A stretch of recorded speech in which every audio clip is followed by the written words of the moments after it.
Hello and welcome to the first installment of Eleni's Promise podcast. I'm your host, Claudia Collins, and joining me today are the owners of True Smile Awatuki, Diana and Tracy.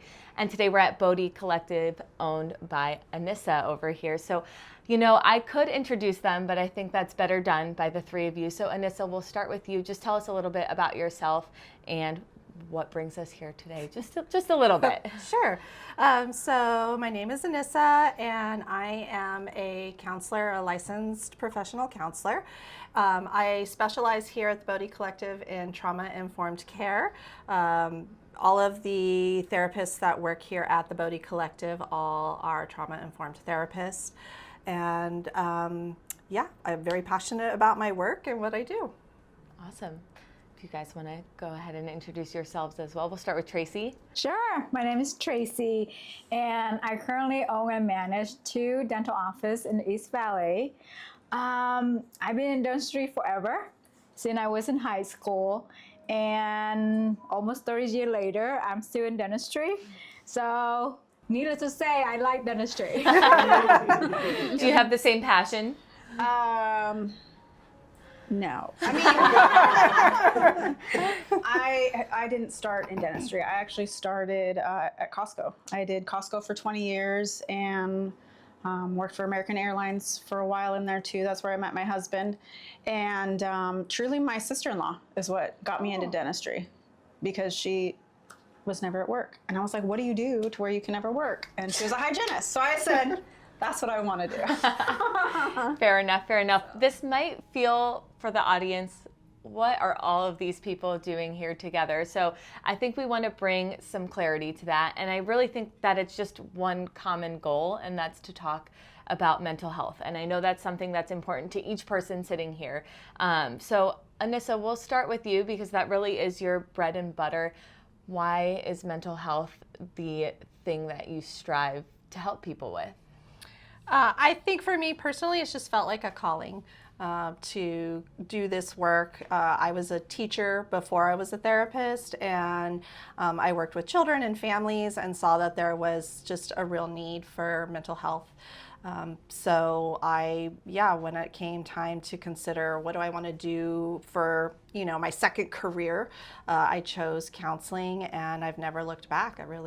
Like I said, I just love what I do, working with people, helping people. It's just incredibly fulfilling. And you might be thinking, okay, we have a dental office here talking about mental health, but there's a personal tie for you guys. So Tracy, if you want to take the lead on why mental health is something that you want to talk about here today. Sure. We started a nonprofit together last year in honor of my sister, who passed away in 2024 due to mental illness. And, I didn't, growing up in our family, we don't really talk about our emotion that much until after my sister passed away. I think that's when I start looking, and at the same time I have to go seek help from therapists such as Anissa. And then I realized that, I want to do something different. I want to help people like my sister who suffer mental health by fixing or improving their oral health. So that's why we started a nonprofit. And this, I don't know if maybe this stood out to you as well, but I feel like it's something we hear often, is that in my family we don't talk about mental health. It's not something that it sounds like you grew up thinking about, or maybe our parents weren't instilling that in us. How often are you hearing that, and how do you help people that maybe didn't grow up with that acute sense of noticing these things? How do you help people kind of come to see that? Yeah, so I think that's more common than not, that people that come to see me here at the Bodhi Collective, they tell me, I didn't grow up in a family where we talked about our feelings or we expressed our feelings. So I hear that frequently. And I think that, yes, we're starting to move in a direction where more and more people are aware of their feelings and more willing. There's less stigma around coming to counseling and talking about those things. But yeah, I absolutely hear where this was a very common thing with families, that we just don't talk about feelings and we don't express them. And if we're having a hard time, it's sort of like, well, figure it out or push through. Yeah. Mm-hmm. Tracy, if you don't mind, can you tell us more about your sister and maybe a little bit what she was like growing up, and then maybe if there were things that in hindsight made you realize that there was a little something more possibly going on? Well, my sister was 3 years younger than I am. So, we share a lot of common interests, growing up. We hang out with some of the same group of friends. We like makeups, the clothes, She was a better version of myself, I say it. She do everything perfect. And she was a normal person like anybody else until she had a car accident. And I think that's when everything kind of triggers. She started having a lot of anxiety, and then she was on medication. And after she got married, she was diagnosed with cardiac migraine, and she was on a lot of medication. And after that, one thing after another, she struggled a lot with daily pain, depression. At one point, she probably was going to see 10 doctors a day. And she even have, a spinal surgery. So years go by, she suffered for about 8 years until she decided to give up. And losing her was such, I don't know how to say it, affects my life in a way that I would never imagine. I become a different person. First, I became angry. I was angry at everything. And, at home, I had 2 businesses to run. So I couldn't stop what I was doing. And then I just keep going. But then when I'm at home with my daughter, I just, lost it sometime. And then, I decide that, oh my gosh, I cannot continue to do this because it's not fair to my daughter. And then when Diana approached me and said, hey, let's start a nonprofit in honor of your sister. It was refreshing, and at the same time, I was scared. I was scared because I'm like, okay, if we do this, I have to constantly talk about what happened. Do I want to do that every single time? And do I want to, it's like a wound, right? Do I want to open that wound every time? But then I said, yes, I want to do it. I want to turn this tragedy into a positive moment, not only for my niece. She left my niece, who was 7 years old when she passed away. I want to make sure that my niece know that her mom did not leave her. And through this nonprofit, I'm hoping that we can help people. People like my sister, people like me. I didn't know where to turn because I was lost. Until this day, actually, my family, who's only my brother and I, we don't really talk about how much. It's a work in progress, I told my brother, but I'm hoping he'll come around. But for me, I know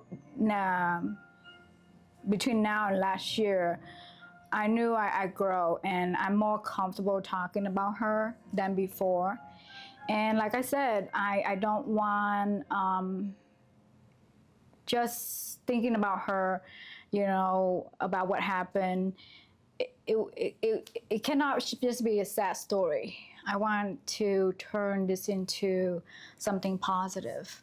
And maybe if I can help a family to find help for that person who will suffer. I didn't know how to help her. I knew she would suffer. I couldn't help her. But after that, I learned there are many different ways that I could help her.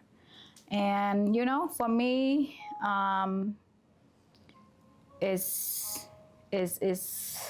a progress still.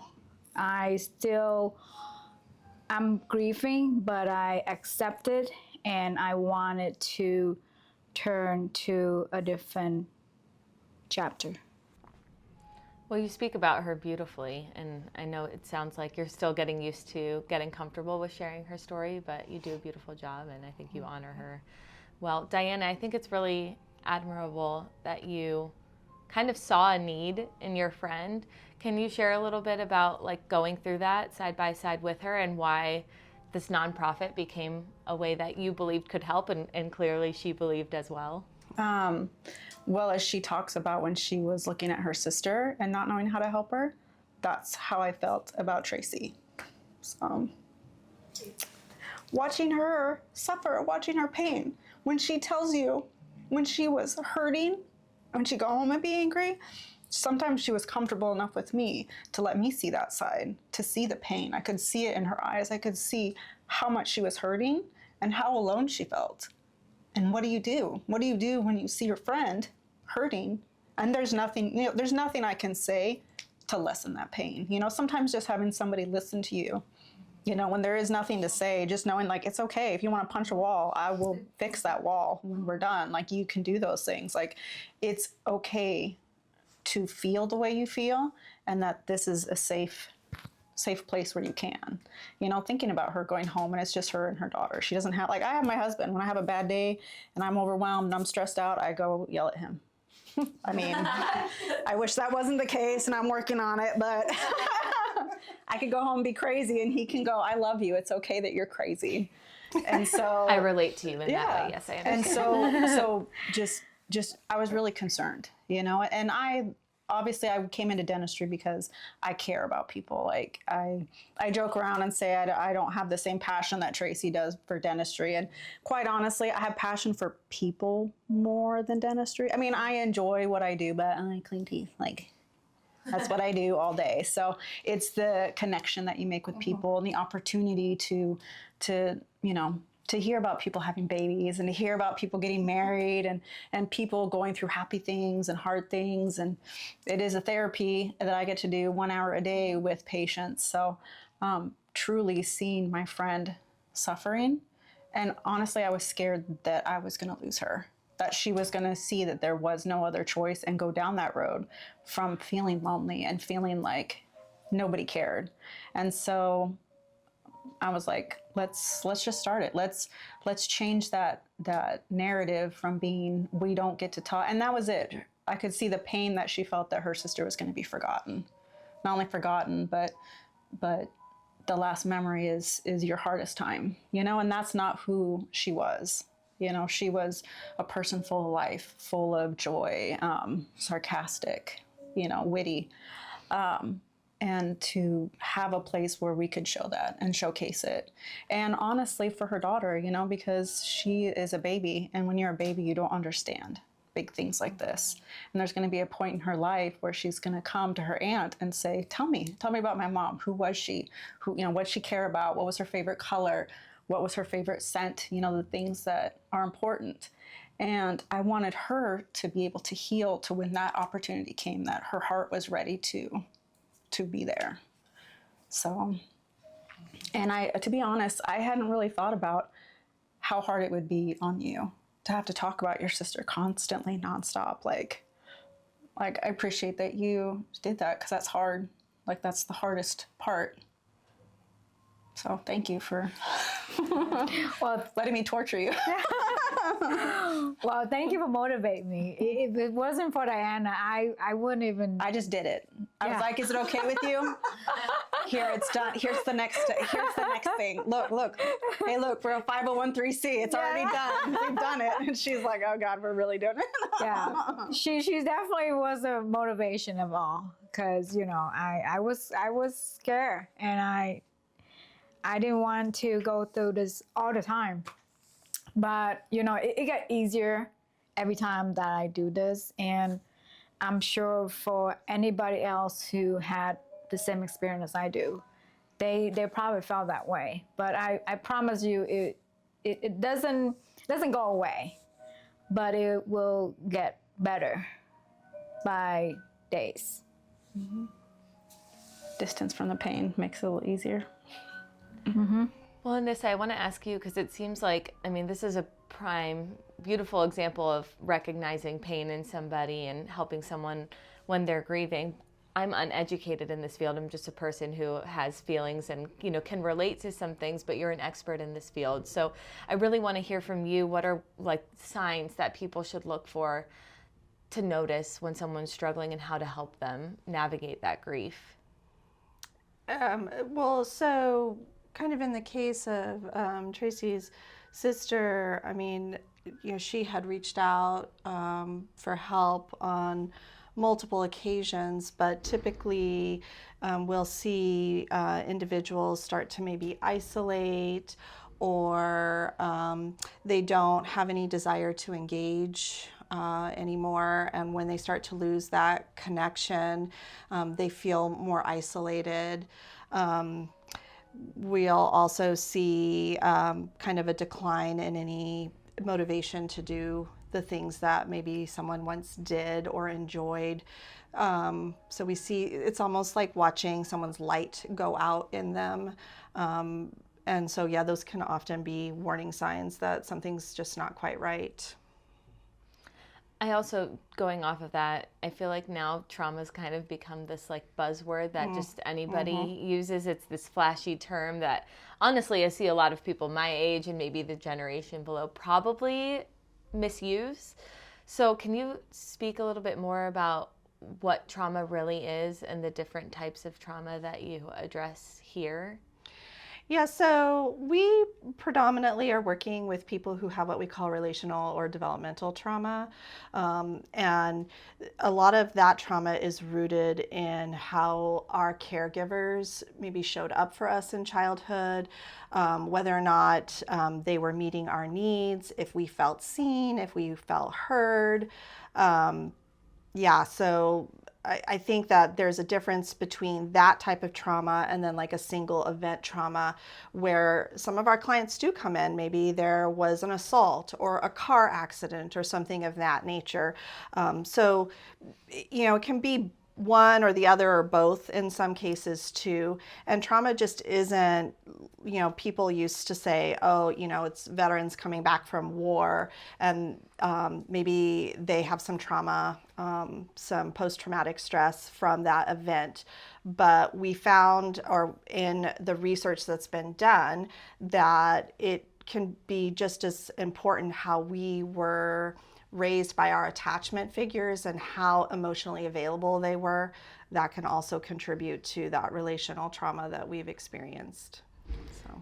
And that sounds like kind of right where we started, was maybe having an upbringing where we're not talking about our feelings and things like that. So what are things, for anybody who's watching that's a parent and they're just starting to navigate, how do I have hard conversations with my kids, or how do I make sure that I'm emotionally available for them, they can approach me? What are some, I know it's hard to do in a quick amount of time, but what are some things you would really, really want parents to know so we can kind of make that shift? Yeah, I would just really encourage parents to take the time to talk about feelings. I think a lot of times parents are really afraid to even talk about how they're feeling and whether or not they've had a bad day. So being open to saying, oh my gosh, I had a very frustrating day and this is how I dealt with it, or acknowledging our children's big emotions. They might come home from school and they're really sad.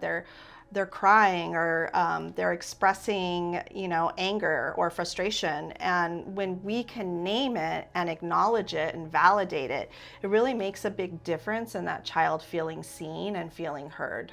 As a non-professional but person living in this world, I think a lot of the trauma that they're talking about, from my perspective, is when something happens and you're not allowed to talk about it. You push it down inside yourself and you keep moving with life. So like my age group, people that I know, Generation X, millennials, you just had to keep moving.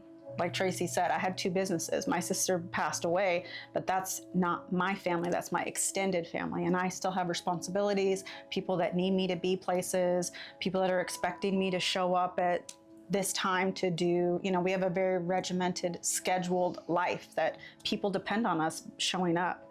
And so I think that trauma can come from things happening. You push it down, you keep moving forward, and your body is constantly giving you signs. You have sleep issues, you have eating issues, you have bathroom issues, you have all these issues come up, and you turn those into just, this is who I am, this is how I live life. So that your body, even though it's giving you these signs saying, hey, something more serious is happening, or there's something we need to address, you ignore those signs, and you learn that that's what normal is.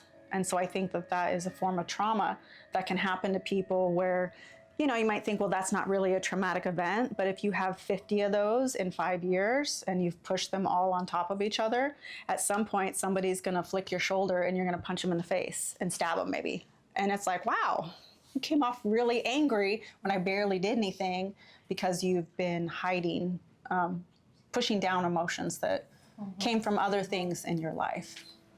We talked about the signs that we might see in somebody if they might be experiencing trauma or going through something. How do we ask someone, hey, are you going through something? Because I'm sure that there's probably a gentle approach or something that you would recommend, because it's a hard thing to call someone out on it when they're already struggling. So what would be your advice for someone who sees that? I think just kind of what you said really is just saying, hey, I'm noticing that maybe it looks like you're going through something, or you're really struggling. Is there anything I could do to support you? It's just really checking in with that person. And I think the gentle approach comes from you just being curious with that individual. Like, hey, I'm curious, what might be going on for you? Are there any skills or anything that you recommend your patients implement to start kind of working towards a more positive outcome when they come to you? Oh, wow, that's... I know, loaded question. Well, because it's pretty complex, and it depends what someone comes in with, and that really dictates where we start. I think that resourcing, so that's a term we use a lot in our field, is sort of this idea of making sure that basic core needs are being taken care of or addressed, and then helping our clients find ways to alleviate stress. But even something as simple as, like, what is one pleasurable activity that you enjoy and that you can engage in, just to help give you something in the week or day to look forward to. So sometimes we have to start really small with, okay, I'm going to go out and just stand in the sunlight with my feet in the grass. So, yeah. So I'm hearing like hobbies that we might be interested in. Are there also, I know something we have discussed separately is breath work and things like that. How important is that in just maintaining a positive mindset? I just think in general, all of us would benefit from breath work. I probably would too, yes. And from regular meditation. There's a picture that my mom sent me, and it's essentially a rock that's being constantly hit by a wave from the ocean. So the ocean keeps hitting the rock over and over again. And what it's doing is it's smoothing that rock over time.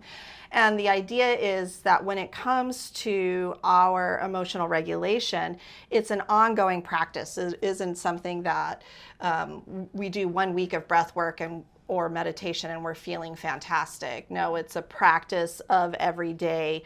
We're engaging in activities that are going to help us basically find our calm space during those really turbulent times in our life. Have you found something that you personally are finding?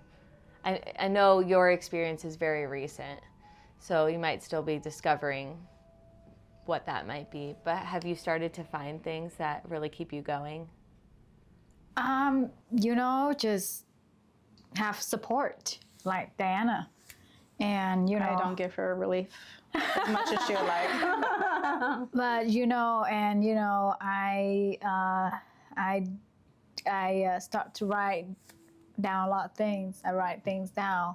Or I would write to her, to my sister. Something that I found comforting to me.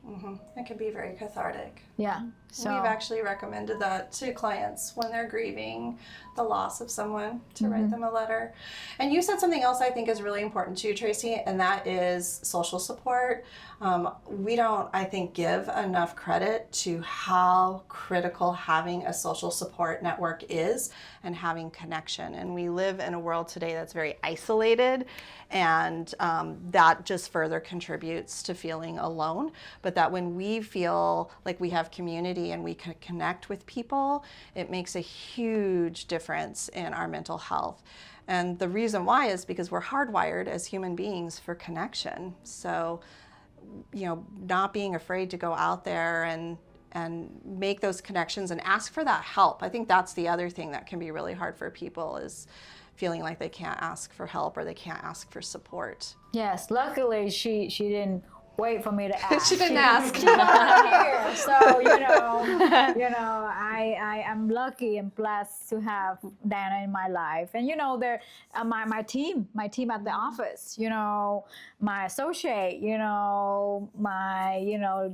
my coworkers, like Shala, everybody was like a family, and they were caring and concerned, so I think that completely, helped me feel blessed and, just round me up, because I was broken. I felt broken in so many ways after that happened. And time over time, little by little, I felt I become whole again with community support, social support, like you just mentioned. Yeah. I think that kind of brings us back to the beginning, and I'm sure anyone watching this now can see why all of us are sat here together with a common goal. But I think one thing that might not be totally clear yet, that I definitely want to get into, is that relationship between dentistry and mental health. And I know that's something that your nonprofit really focuses on. So can you speak a little bit about what that association is with your nonprofit and mental health and dentistry? Well, like I shared from the beginning, that's all what I know to do and what I feel I can do best. So that's something I feel I can give to the community. And, think back about my sister, and I'm sure anybody who have mental issues, they probably don't feel good. And when you don't feel good, you neglect a lot of things with your body. And teeth is probably one of the most easiest to do. And, is silent for a while, right?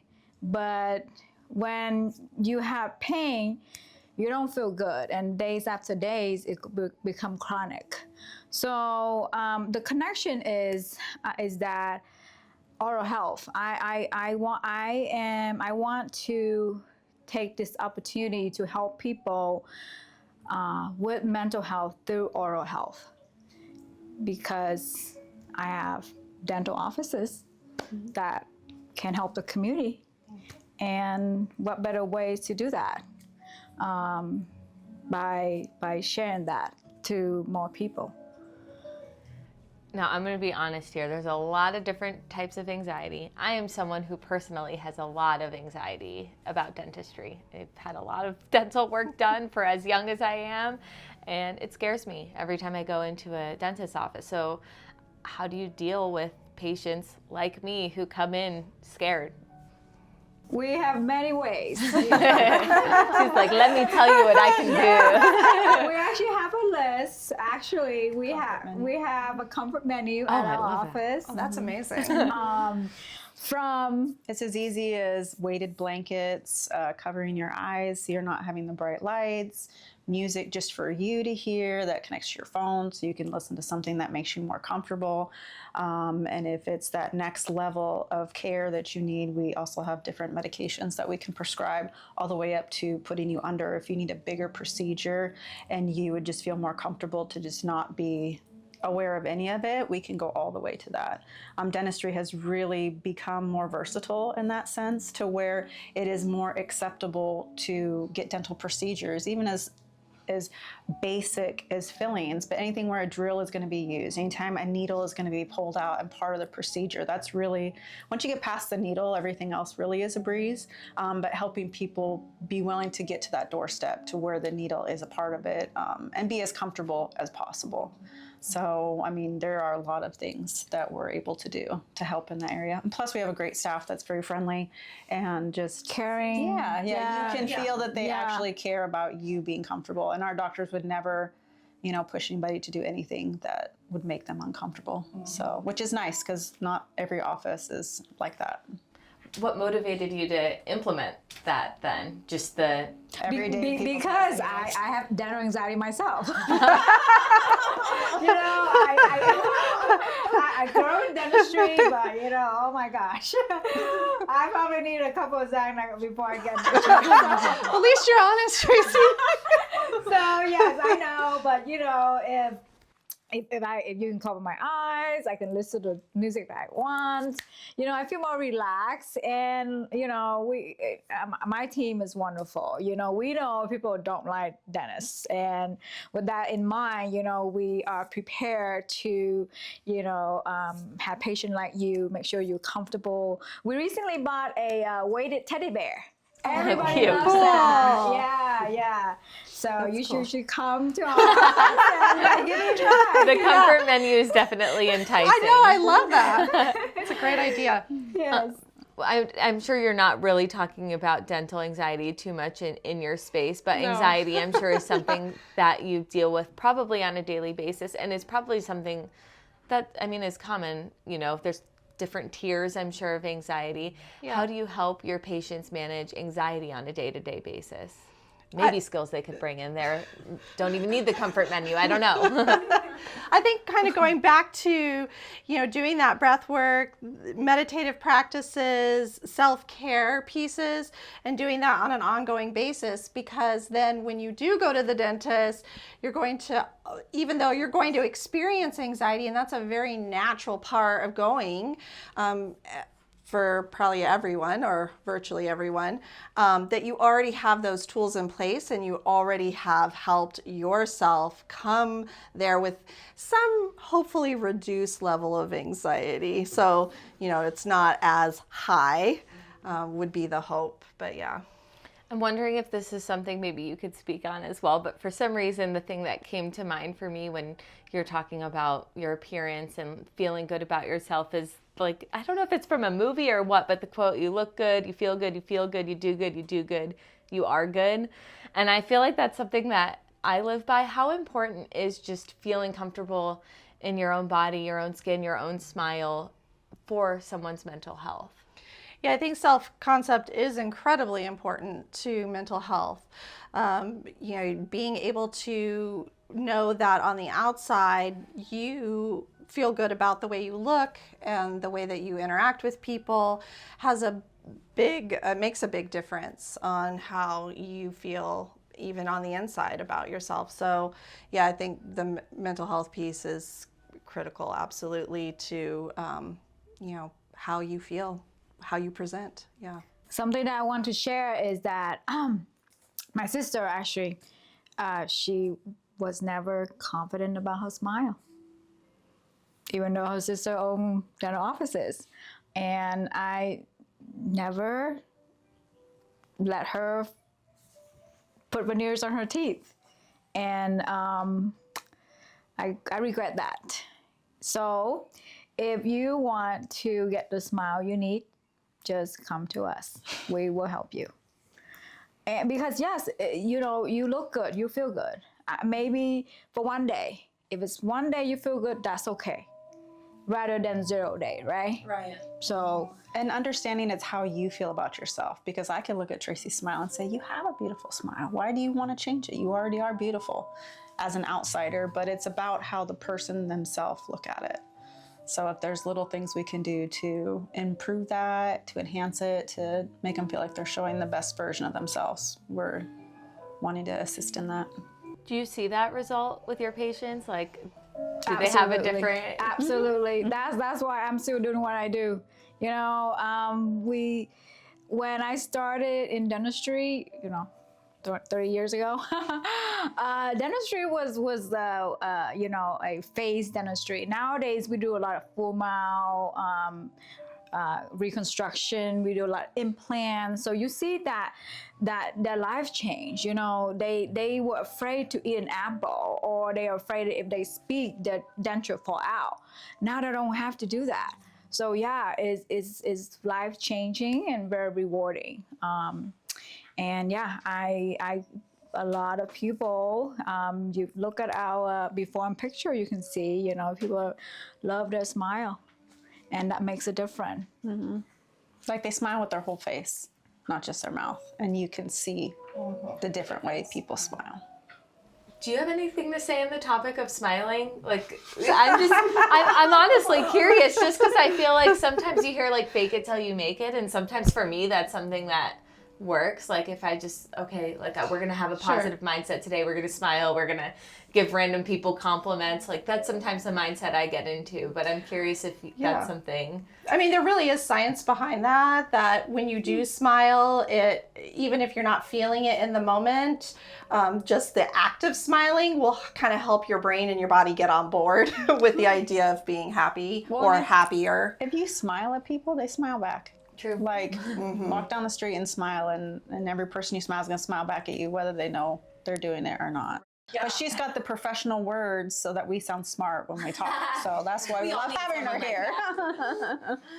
No, I think that I was really surprised at how much, even though Tracy and Diana are in dentistry and my background is all counseling, how much similarities there were, and a lot of things that maybe I wasn't feeling the greatest about in my field were not that dissimilar for some of the challenges that you guys were experiencing in your field, but also some of the wins as well were similar.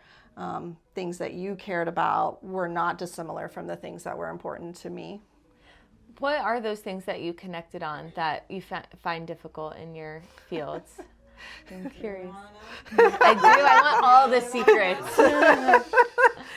Well, I would say that dentistry it's not all medical professionals that own dentistry, especially in the state of Arizona. 70% of our offices are owned by non-dental people. So that contributes to the stress and anxiety that people have, because you go to places and you're like cattle being herded in. The more people we see, the more money we make, and this is what you need to do, and it's a sales pitch, and it's salespeople, and it's sales this, and you leave and you're like, I got a $30,000 bill and I don't even know what happened. And a lot of that's what we're competing against, because we are medical professionals. Like Tracy can read x-rays like dentists can. She's been doing it for 30 years. So she has the eye to see what's really going on with people.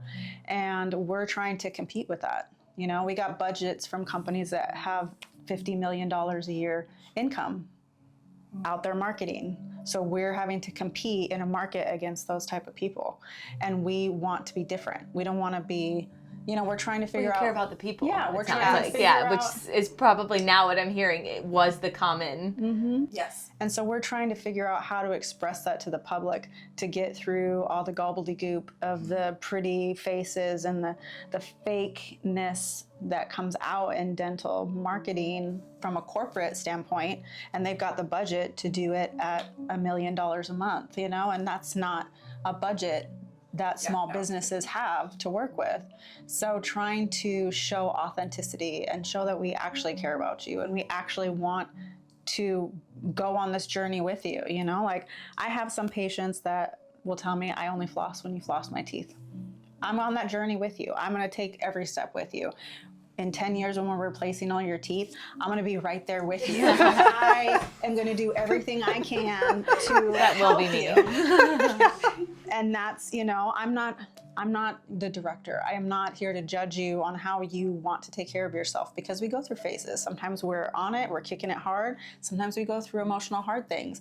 And when you come see me, I can help you during these next couple months on what you can do to help yourself on that oral level, to help you. Like she says, how many patients I tell them, go outside and go for a walk. Your prescription before I see you, I want you to walk in the grass barefoot for 10 minutes in the morning. Let the sunshine hit your face. Like, feel the goodness of this world once or twice a week, and you're gonna feel different. Like this hard thing you're going through right now, it's not gonna be so hard if you just give yourself a chance. So that's part of what we do. And so it's hard to compete, and she's got the same thing on a different stance, that we're trying to show the value in what we're doing. And there are people that value what we're doing. It's just trying to navigate through the noise of social media and the noise that's constantly coming at people 24/7 to show that authenticity. So I think just to kind of piggyback off of what you have said, Diana, is that we have a heart for our work and our community.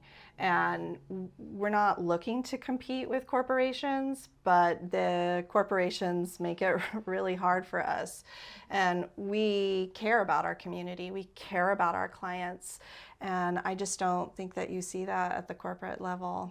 And so that is something that, we had in common. What motivated you to start Bodhi Collective and make it your mission to, I guess, do this on your own outside of that corporate world? That's a loaded question, Claudia. I apparently have a lot of those.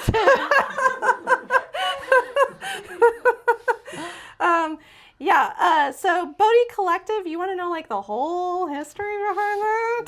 I mean, I want to. Well, first of all, what does it mean?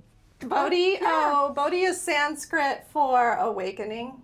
Okay. So, Okay, yeah. see? I knew it means something. Yeah. Okay. Yeah, Buddha had his spiritual awakening under the Bodhi tree. Okay. So that's where it came from. I felt a calling in probably like May of 2024.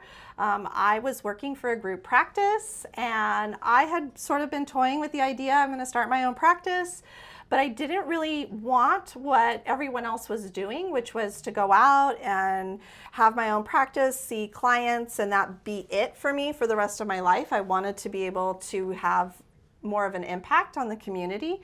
So the term collective came from the idea that my ultimate vision is integrative, holistic healthcare. So not just working with the mind, as we often think in therapy, but working with the body and working with the spirit, and incorporating all of those pieces to help clients really essentially be their best version of themselves. That was the whole reason for it, or why I started it. Community is what it sounds like. I think that, mental health is something you're passionate about, and I think community is the goal for everybody here, which I think is great. I'm curious, how have you seen Bodhi Collective grow, and what do you want people to know really at its core what you guys are about? Now we know it's, working with the mind, body, spirit, but what does that look like? What do you want people to know is different about coming here than going to one of those other offices? I think that all of the clinicians here at Bodhi Collective share a similar view of healing, that it can't just be that we address the mind, but that we have to have all those components to really be effective and for people to really go out and show up as their authentic self and be the best version of themselves. Like, we can't separate those pieces out. And all of the clinicians here, we all have that same belief that it really needs to be from this holistic approach where we're looking at all the components instead of just, the mind only.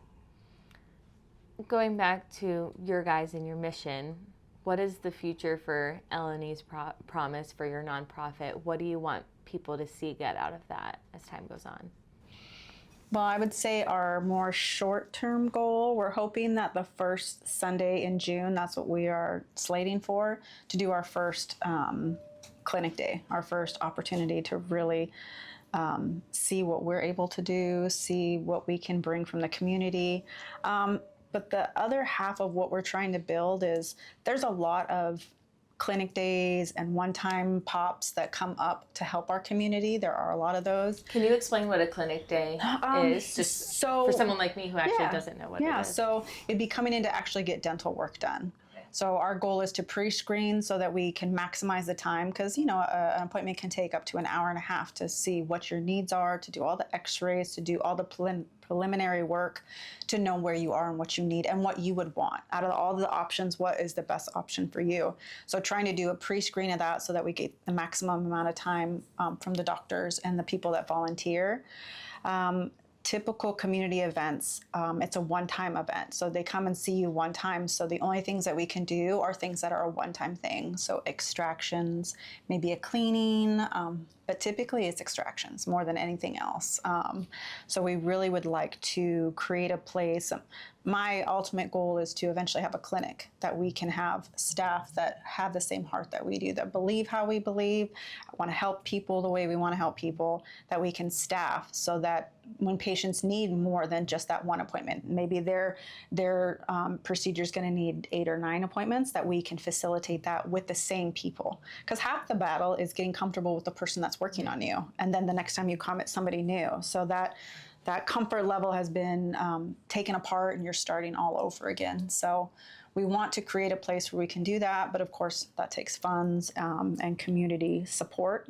So our goal for 2026 is to have a clinic day to see how that works in our environment, what type of stuff we need, what we could change, and just let people see that we're serious about what we want to do. We started our nonprofit in March of last year, so we're just a year now that we've been in, and we have done some events, but we're not the best at asking for money. That is not my skill set. So Tracy's real good at it, but I'm not. Well, at the end of the day, we are new at this. I've been in dentistry forever, but nonprofit, I don't know anything about it. So, and so if you're out there and you can help us, please get hold of us. and we have the structure, meaning we are gonna donate our facility office to provide those services. And Diana, she's a hygienist, so she can donate her time to treat patients. But in order for us to service the community and provide more treatments, we need more people, more dentists, more assistants. So, definitely we do need support from the community donation. We have a website, and if you'd like to help, you can go to our website to support us. And Eleni'sPromise.org. Say that again? Eleni'sPromise.org. Thank you. ELENI. It's like Spartacus. Yeah. And a little butterfly. Yes. Yes. Well, you know what butterfly man in Buddhism and Asian culture, right? No, I don't. Rebirth, new beginnings, right? So I am hoping that for all of us, nonprofit is going to be a new beginning for us, but it's a new beginning, but we're going to end up with a pathway that could become a legacy. And hopefully my niece could carry that too when she's 18. Yeah. Mm-hmm. That will be one of my goals. And to know that her mother is what started it. Mm-hmm. Yeah. Mm-hmm. I just think it's important for people to know that the work that you're doing, like, what a difference it makes in people's life. Because Tracy's been doing therapy, and I think that's helpful. But I think that the work that you do, it brings people to be able to turn that page and really move forward. And you care about people, and I think it's important for people to understand that the work that you do changes people's lives.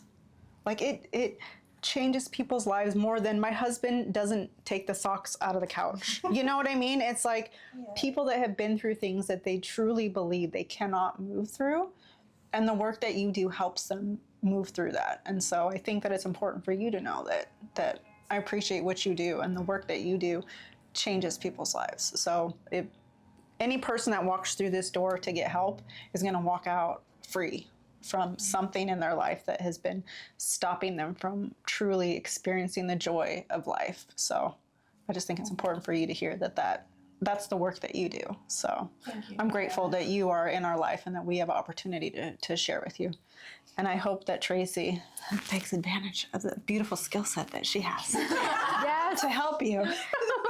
You know, to add to what you said about Anissa, I can't thank you, therapists, enough, because, you know, the reason I have stayed with my therapist is because actually she treated my sister as well.